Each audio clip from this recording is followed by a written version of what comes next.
Okay. All right, so today we're going to be talking about peak performance, and that was an actual viewer submitted question. To kick off, the topic of the peak performance is really looking at, okay, what specifically have we found that has helped us perform at best? Which I thought that was a great question. So, for me personally, I think it's like sticking to the fundamentals. You look at the best people in their craft. I think of Tom Brady as an example.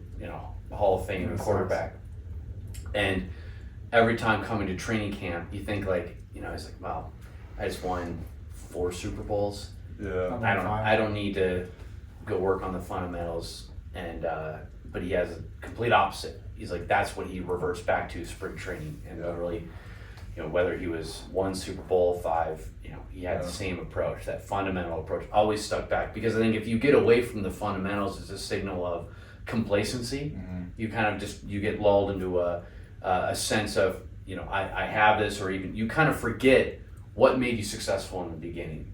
So yeah, it's also like when I did ski patrol, and that's one thing we can talk about because we're all, I'd say, expert skiers. And when I did ski patrol, the drills that they would do with us, I was always surprised by that because they were incredibly simple. When we did ski patrols, we always went back to the fundamentals. They would always have us do like side slip drills, just stuff that was like very simple. Yeah. But they would drill that in to just do it precisely and perfectly and exactly over and over and over again. Yeah.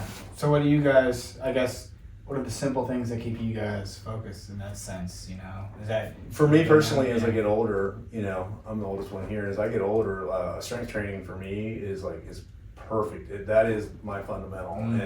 And actually, you're so right about that, Mike. I think you're right about the fundamentals. You see guys in the gym and they're just doing these forearm curls, and it's like, cool, bro, your forearms look amazing, right? Yeah. But how does that help you athletically? That's literally all I do in the gym. That's all you do, but you do have amazing forearms. I have Popeye arms. So, for me, I agree with what you're saying, the fundamentals, because with strength training, I do just mainly like 5 exercises, like bench press, pull-ups, deadlift, military press, maybe push-ups, and that's just like really fundamental exercises. Yeah. So I imagine you find that it has a lot more than just physical, but it's also helping you from an emotional standpoint, and it's keeping you on a schedule. I think exercise is great, big time, and emotional. Schedule too. That's especially consistency. Yeah, meditation too is so key for me. I love that. Yeah. I keep it a little bit. It's almost comical how simple it is, but I see a stark difference between when I'm on these kind of simple foundational practices and when I don't.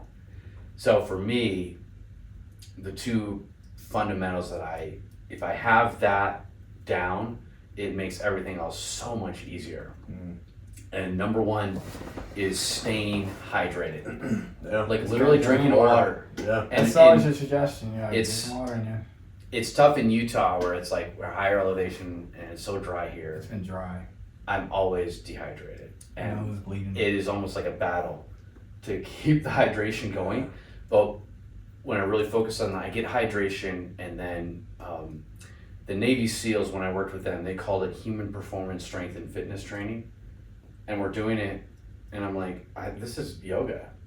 They're like, nah, bro, it's way different. I was like, no, I'm pretty sure this is downward dog. Yeah. No, this is your bilateral lat extension and reset for recovery. And I was like, no, pretty sure this is yoga, And then I talked to the physician assistant. Was like, yeah, it's yoga. Wow. So I literally, on one of my deployments, we had like not a yoga instructor, a human strength, fitness, and emotional healing coach, or whatever they call it. And it was understood that you build strength in recovery. Yeah. And if you go to the gym and do all these reps, but if you're not stretching and you're not getting good recovery, good rest, then that's where you build that strength. And so I said, okay, hydration, and if I do yoga, even if it's just me waking up in the morning and going through a couple stretches, usually I have to do that to get my, I'm not 24 anymore. And lower back is a little stiff. some mornings. I'm even feeling pretty stiff sometimes. I gotta say, Right. I got this like pain right here. I gotta start stretching more. Yeah. It's just amazing. We always talk about it in ski season too. Is that we're skiing our best? It's not like, yes, we get build up strength in the muscles, but usually it's like when you're nice, loose, and when you're on a good stretching regime, I feel a lot more, I guess, in flow on the slopes. Yeah. Well, totally, I too. think There's it's so much more too. Yeah. Yeah, totally. And there's a mental aspect to that yoga as well. I mean, because you know where yoga came from. I mean, it's like the yogis in India. They did that, these movements so they could meditate longer, right? Mm-hmm. And it's very. I mean, I read this book called it's called The Body Holds Trauma or something. Oh, I forget the name of it. I'm sorry. Blanking on the name, but it's basically about trauma being held in the body and how our bodies are intrinsically linked with our nervous system to our mental state, and it's a really different way to think about mental health rather than thinking about your brain. Like, kind of classically we've just thought about our brain, but it really it's our whole body. And we're engaging in these sports that require a lot of dexterity. It makes sense if you're doing yoga that you're flexing that. You're flexing that. You're just in touch with your body. You're gonna ski better. You're gonna feel better. Yeah. You're gonna run better. It makes sense that it's synergistic. And improves everything. And even getting hurt too. Like, you're less likely to get hurt. Absolutely. That's the main thing. Yeah. When I was stretching a lot, I was the chances of pulling a muscle real bad, being out for half a season. Yeah. So I need to do more of that. I've kind of like wanted to dive in. It's like, obviously hydration and stretching. It sounds so simple, right? But you're right. The body will hold so much tension, and when you're not dehydrated, then that's also going to increase the amount of tension that you hold in your body. It's like you feel your shoulder. It's like a knot in my neck or the lower back. That's all tightness. It's like literally tightness in the hips could then mean lower back pain. Have you ever felt when you're doing yoga like an emotional release? Well, I will notice that when I do like the first child's pose, and I'm kind of like, wow, you get used to a baseline of what you can do when you're at your most flexible or your most loosest. Yeah. And at the beginning, I will notice that I'm like, wow, I can barely almost touch my toes, whatever. Yeah. But then because you go through yoga, you go the repetitive process, right? So you do this stretch the first time, and it makes each time you do it, you can go a little bit further. And you can stretch a little bit more. Yeah. And I noticed, by the end, I'm like, I feel great. And I don't realize how locked up and how not great I felt when I first started. Right. Dude, I was doing yoga at the front like every day at lunchtime. I was going over there. I was a member at the front of the local climbing gym. Yeah. And I had one day I went over there and I did this particular pose, and I felt like I was almost about to cry. And it was kind of weird, and I was sitting there and I was like, this is going to be weird if I start crying, and I don't know why I was crying. And so I managed not to cry, and then I drove home, and it was really bothering me. I was like, what is wrong with me? So I Googled it, and evidently this is like a very common experience that people have. Wow. You're holding like emotions in your body. Yeah. And as you get into those deeper poses, it hits you like that. And if you've never had that happen, it's a little like destabilizing. Take some yoga classes. Yeah, man. When I move here, yeah. You should, yeah. It's good. So using my watch just to gather some objective metrics, where I'm at and how many. I check my active calories every day. And what I realized too, more recently. Get better at that, yeah. Do you do that? Yeah. I'd like to get better at that. Yeah, it's great because it gives you like a measurement, and also I track my sleep when I wake up, my sleep quality and all that. So how good is your sleep right now? I think it's good. Really yeah, it's really good. Yeah. I haven't been drinking alcohol in a while because I'm prepping for my surgery. So we should probably talk about like the things that you should not do if you want to hit peak performance. Oh, I see, dude. Alcohol is alcohol. Unfortunately, I love beer, but it's a performance killer. Yeah. Yeah. I don't ever drink. I eat 10 apples a day. And, 10 apples a day. Yeah, I mean, for me personally, it's a performance killer. I mean, I can function with it, but it's kind of crazy when you go for a month without drinking. Like, it's pretty remarkable. How your body responds. It's pretty remarkable how bad alcohol is. Oh, it's actually that's true. That's so true. It's remarkable how bad it is for you. I mean, truly is a poison. We're not Mormons. I love beer. I love love IPAs. alcohol, yeah. You know, don't get me wrong, but damn, man, you take like 3 months off and you see how drastic it is. Well, know? and it just you can get so much more fit when you're not drinking too, and that's so much sharper too mentally. You know, I tell you, it is pretty delicious. And there's nothing. It is good. There's nothing like hanging out or like a nice campfire, and you have a nice, good light lager from a family-owned business in Oregon. That's in Northern California, Chico, California. Oh, no, that's right, Northern California. Sorry, he brewed that for the first time in 1978. Yeah, it was the hoppiest beer in America. But Drew, I noticed a huge difference. Like you said, I know you do long stretches without drinking. Yeah. And proper sleep too, you know, not staying up late. Sleeping. Good schedule sleep. Last weekend I did an adventure race, 24-hour adventure race, and we covered 57 miles. We finished in 19 hours and 16 minutes. We actually made the podium. We placed third. So wow, that's amazing, dude. Because like you were, you and Ryan Schweitzer had never done anything like that before. Yeah. And then JD's the oldest one on the team, right? Right. Yeah, he's 60 years old. Yeah. It's just insane, but it's also a remarkable. Yeah. To see like what the human body can. That's what I really. It was a bit of a paradigm shift. I mean, like literally, like I'm like we're hard charging like 4 a.m. mountain biking, and JD's, we had to stop for a second because JD had to violently puke for 5 minutes straight. Wow. And he's shaking. And this is normal. This is normal for JD. Well, it's also an adventure. It's an adventure race. I mean, there's JD is Cherokee blood, and he lives in the woods. He does. So this is like a normal evening for him. He drinks elk blood too, but but I had the paradigm shift when we're rolling into the finish line at 6:30 in the morning. I was just like, this is amazing. I was wasted, but the next day I was fine, and it was a paradigm shift because I realized like, this is incredible what the human body is capable of. It's incredible. Like we kind of lay around all the time because we don't want to like push through that little discomfort and even these extended longer workouts, but the reality of it is like if you're fit, you have a baseline level of fitness, like any of us could just wake up in the middle of the night and go trail run and summit something and come back down and then put ourselves in. It's really your mind that limits you. I mean, being in that adventure race for 24 hours and forced to move my body and burn 7,000 calories, pack rafting 10 miles, doing all this stuff that I realized this is amazing that we have these reserves. And I think like a lot of ultra runners and stuff like that already know that. If you're out there running 50Ks, then you already know that, I think it's important. It's great advice for all us and the viewers is that you're a lot more capable than you think you are. Absolutely. We put, like you say, we put these limits on ourselves, and I think that's the takeaway here is that there's limitations that you largely mentally put on yourself, but you are a lot better than you think you are, and you can.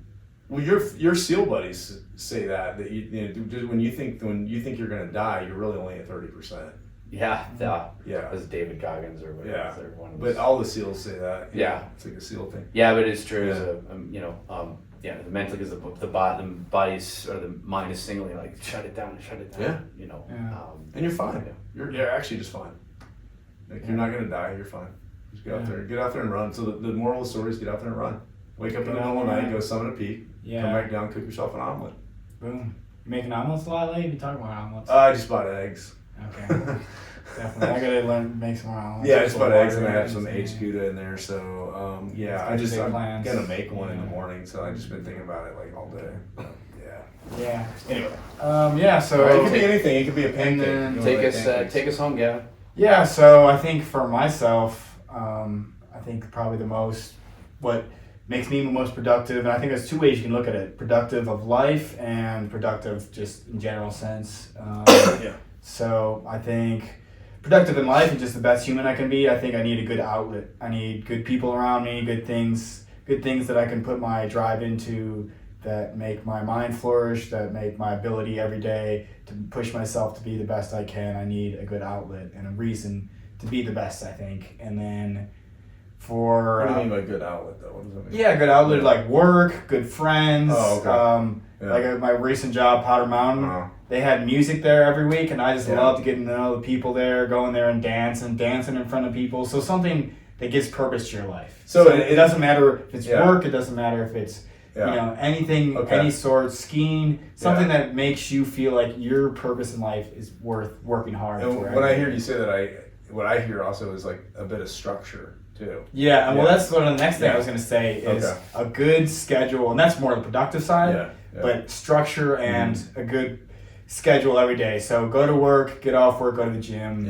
read, go to bed, or just at least some type of schedule, Because you like having that structure. Yeah, and I do terrible without a structure. I mean, I could lay in bed all day if I don't have something that's pushing me every day without a structure. I think a lot of people do. It's like, I'll get up and I think it sucks that I have to get up, 6:30 and start getting ready and drive on base and get to work, but I love it too. Yeah. And I love being there, in my desk so I can just grind. And I love that too. Yeah. I've tried. When I was here on the podcast, I was a ski bum for a while, and it was hard for me to do. I couldn't. It actually becomes stressful. The lack of structure becomes a stress. It's insane how it is. It is. Yeah. And it's crazy to think that. But then as you see that a lot of times with people that retire, they and then they just die. Well, that does happen. Yeah. People retire and they have no, like you said, an outlet. They have no purpose. Well, that's not structure. That's not what I was gonna say. But but that said, they just get a new job. They just get some random tiny job. Yeah. Maybe they die. Don't retire here. Like, don't retire, guys. If they retire but they stop living, right? Then they go. Yes, exactly. You have to stay. Do something to stay in the game. Stay there. Yeah. And the famous therapist Stutz, he says that that's part of life, and even as you age, as you become elderly, he's like, you need to have hard work and a purpose is still part of life. So that is a fundamental, right? That's what I've realized the last couple of years, especially that really need a good purpose to be the best person I can be. Yeah.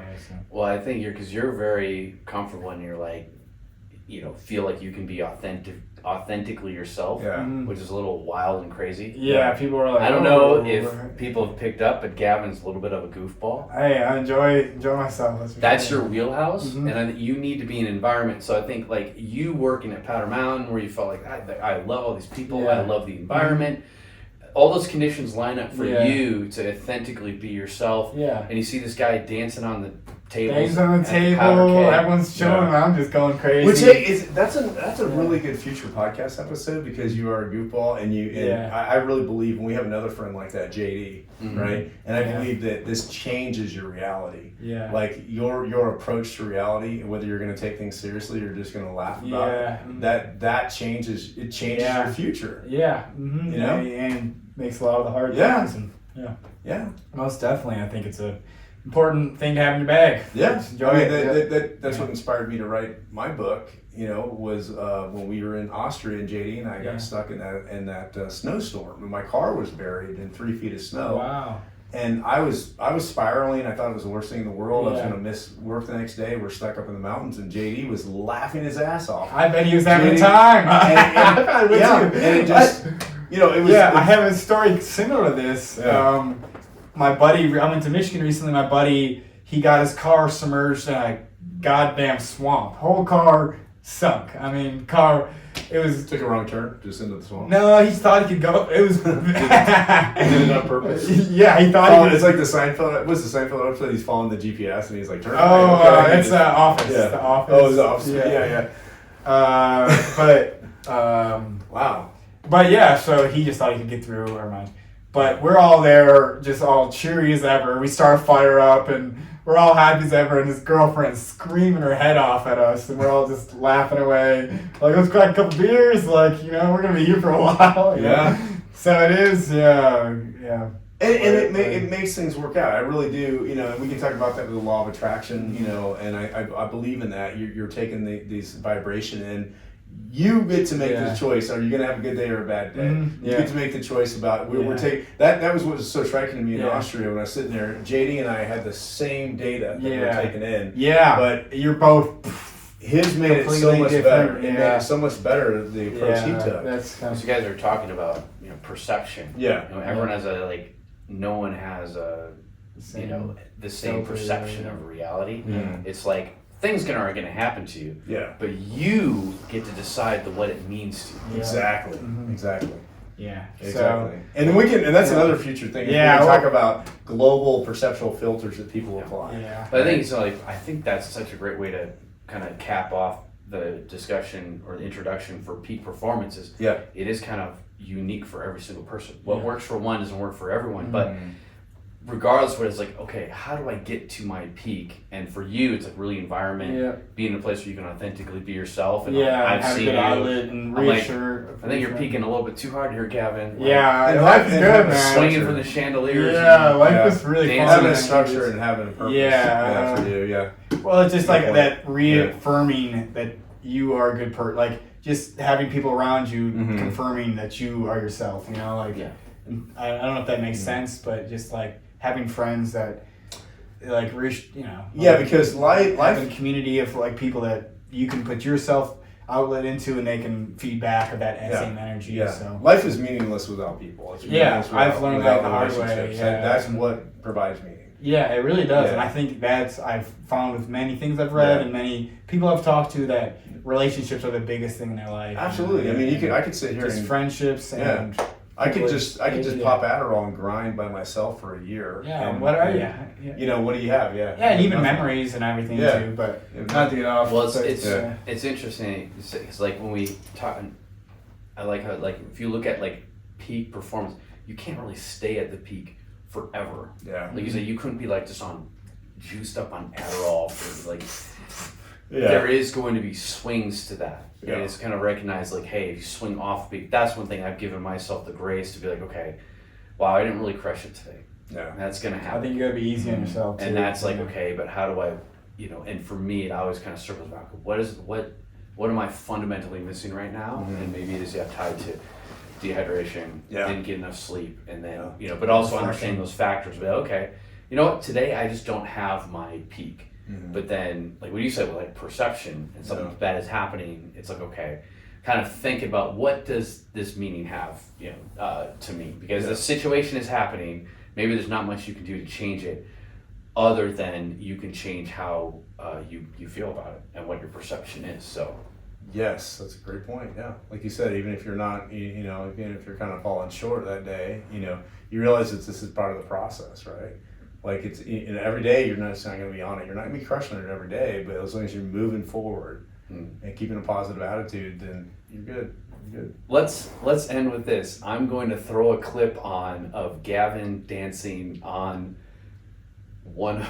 dancing on a table at the Powder Keg Bar at Powder Mountain. And also maybe the picture of him in the banana. In the outfit. bananas. Yeah, Oh, yeah. because that was a good one. That was a good one. Yeah. Yep. Yeah. Well, I hope you guys enjoy. Cheers, everyone. Cheers. Have a good, productive life.